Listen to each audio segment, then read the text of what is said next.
When you have Brodie Smith, Simon Lizotte, Calvin Heimberg, and even the great Ken Climo weighing in on a topic, you know it's a juicy one.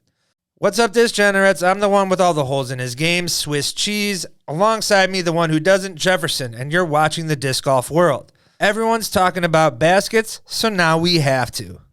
Ken Climo sat down for an exclusive interview with the one and only Brian Earhart. For those who've been a Brian fan for a while, we got a nice throwback to one of the greatest disc golf podcasts of all time, The Flight Diary. If you have a DGN account, I highly recommend checking it out, but clearly most of you haven't because everyone is getting caught up in the free preview. First started playing, there was single chain baskets with trays that were about this deep. And you'd hit a putt perfectly and it would go down into the tray and it would scoop around the back and flop out. So there was a certain amount of touch you needed to have to make the putt. And you couldn't just rip it in there. It would blow up, chains would blow apart, it would hit the pole and come back at you, or it would scoop around and go out. Nowadays, the baskets are this deep. The disc doesn't scoop out the back. There's 48 chains in them, and you can slam them in there and it catches it. So I think that may be where the game can take a hint from the past and add a little more touch into the game. The idea behind Climo's take is a true OG disc golfer opinion, which should be pretty obvious. Back in the early days of disc golf, there were only single-chain baskets, which meant players like Gannon Buhr could not whip a 90-mile-per-hour fastball at the basket, or he might break it. Rather, players had to use more touch to ensure the disc would stay in the basket, not bouncing off the pole, spinning through, or swooping out the bottom, as Climo stated. I think it's important to remember that yes, this was history of the sport, but at the time, using any sort of chains was revolutionary. Some of you might not know this, but disc golf started out by just using objects as the target, or even less known, at the early demonstrations of what disc golf was, Ed Hedrick was set on a hula hoop system being the ending target. Good thing someone convinced him otherwise. Could you imagine people throwing frisbees around parks through hoops? That would be ridiculous. Plus, the sound of the chains is what I assume I will hear when Disc Golf Jesus lets me into heaven. Calvin said on Tour Life that he doesn't think we need to go back to single chain baskets, and I could not agree more. We already hear enough complaints about spitouts. There's no reason to add fuel to the fire. Simon Lizotte has also been bringing up the idea that the Pro Tour should consider different baskets altogether, exclusively for pros. It seems that his fan base was divided on this take, which to me shares an actual divide of the topic, as Lizotte has disc golf fans of all sorts to weigh in on his takes. Nico LaCastro went on to comment, "When the champ talks, everybody needs to listen." Insert joke about playing faster. Although many pros had positive things to say about Ken Climo's hot take, Big Germ was not a fan, as he commented on the clip. "Love Climo, and I usually love his opinion. I don't like this take. In my opinion, disc golf evolved to the point where it is now respecting the player's skill and rewarding proper accuracy with a higher percentage of made putts. Smaller cages, fewer chains, etc. is a regression for professional play in every sense of the word." He would go on to further explain, "Not a fan of narrowing our targets either. The reduced width of the chains leads to higher likelihood of hitting the center pole and coming back out. Considering the wind's ability to disrupt flight, speed with accuracy should be rewarded, not discouraged. If you want to reduce the size of the basket, it should be vertically reduced, not horizontally." This would of course elicit a BS reaction. It should be no surprise that Brodie attacks this topic on the Tour Life podcast. At the very least, Brodie has been consistent in believing that scoring should be closer to par, and in short, more similar to the most hated term, ball golf. With that thought, he believes that pulling the chains in for a smaller target while widening the baskets below them would bring some scoring down and bring more of an emphasis on accuracy and touch on approaches, as being closer to the pin becomes more important. Touch is one aspect that has seemed to be lost on the modern game, both on the putting green and tee. And when you're not tossing a literal lid, it's understood that the modern game would move to putting more of an emphasis on the power aspect of the game as opposed to the touch and consistency needed in the past. Add improvements, and I do want to emphasize the word improvements, to baskets, disc molds, players being better and more of them, along with limited professional level course development, it should be no surprise that scoring improves year after year. Now, in the short term, until more professional level courses are developed, I'm all for shrinking the baskets to provide more scoring separation on some courses or on the pro level entirely. That is far better of a solution than TDs and course designers chopping up the course with manufactured OB lines and funky pin placements. However, you'll always lose me with talks of making disc golf more like golf when it comes to scoring. Disc golf should be treated as its own sport and embrace its differences from golf rather than try to assimilate to golf standards. Scoring is fine, even with double-digit under rounds, and gives a current representation on where the game is currently.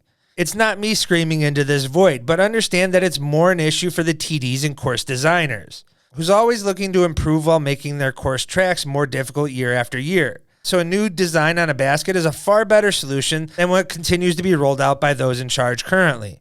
Now, as far as practicality, it's nearly impossible till the dgpt standardizes their baskets for the entire tour, whether that is with their own design and patent or a manufactured contract. And in no way, shape, or form is disc golf and the dgpt anywhere near that point. Nor is there a basket currently made by any manufacturer that suits what the pros would require if you were to shrink the baskets. So all these talks and discussions are just more standard off-season filler and dream case scenarios. Yet, if there's one body who should be listening intently to all this off-season news, it's those decision makers at the USDGC. With all this chatter and seeing pros willing to get behind basket changes, they should be on the phone already putting pressure on Innova to design a smaller target basket for Winthrop Gold.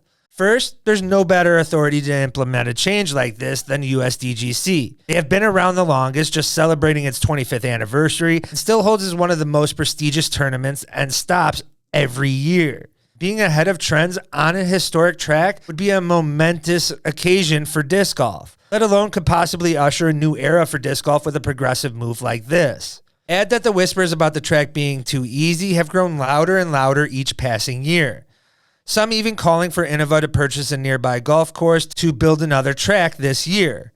Why not instead bring in these style baskets and put further pressure on pros on a track where placement and control is already most important? Adding a smaller target on some of these current death putt scenarios would certainly result in far more layups and would make approach shots more important, like Brodie discusses. Add that the rounds at USDGC have no ratings and is a qualifying event, making it the perfect stop to bring this change to also. At the very least, wouldn't you love to see the very best in the game across the world respond to such a change for this last major tournament of the season, which in turn makes the stop an even more must-watch event? Hey, Wither doesn't need any more reason to get hated on. I already have to do my best to defend it each year. I don't think I can handle any more shit. My biggest problem with anything about making putting harder is that people who never seen disc golf before automatically assume putting is easy. I know we all have that one buddy who calls it frolf and says they can outdrive you, or something along the lines of I play a real sport. First off, I give you permission to punch them in the face. Second, if any of your friends does happen to say this, please just challenge them and shut them up for all us DG homies. The only issue is your friend is a bitch who would never actually do it. Disc golf still has the negative stereotype of not being a real sport, so when it is on TV and someone drunk at the sports bar sees Calvin Heimberg miss a 45-footer, they're way more likely to tear that down rather than giving any sort of props to all the good shots. With that being said, I don't think disc golf is in any position to make that aspect of our sport harder. Plus, all disc golfers aren't good at putting. Aaron Gossage was ranked 178th in the field for C1X and is 11th place in the world rankings, so being good at putting is not the only factor that players have that makes them good. The optics of a missed 20-foot putt are a lot worse in my opinion to a non-disc golfer than as many mozzarella sticks as you can fit on a course. USDGC better not be taking notes, that was just a joke. When Simon talks about our sport not having courses designed for the level of play disc golf is currently at, this is where I agree with him. We need courses that will challenge the top pros throughout the entire hole, not just having a smaller basket. Imagine watching a pro tear up the course, hitting every line, smashing every drive, and finessing all the approach shots, just to miss the birdie putt on marksman basket. Sounds pretty boring to me, or like an Aaron Gossage round. Or worse, lay up 50-foot putts. Not sure how that's a win for anyone. That being said, wouldn't a 40 or 50-foot putt be even that much more of a highlight? Right now, there are two sides to the argument. I see it like this. Brodie's trying to make disc golf as hard as it can, or try to be similar to golf, keeping scores low while trying to add importance to every shot, no matter if it's a drive, approach, putt, or whatever else. On the other hand, Simon then believes that disc golf should embrace being easy and let the players crush these courses. If someone makes a so-called mistake, they still have an opportunity to correct it rather than just being punished. Comment below which side you agree with the most. I'm curious where people are leaning. Personally, I gotta go with the boy on this one. Simon thinks almost identical as I do about disc golf, which means I gotta have some good takes out there. Disc golf has grown so much in the past couple of years that it's made it something it never really was. I don't care how many people will tell me Ken Klima would be competitive today. Nah, he's not dropping 700-foot bombs or nailing 100-foot standstills. The game is something completely different than it once was in terms of skill level. We are still trying to find ways to catch up with our playing field, the way we record, the structure of tournaments, and so much more. Instead of trying to nail all the questions now, let's sit back and see how things play out. I don't think we're ready for a basket change quite yet. There are plenty of other issues to address first, like where's Champions Cup gonna be? If you want to find out more about that, check the video right here.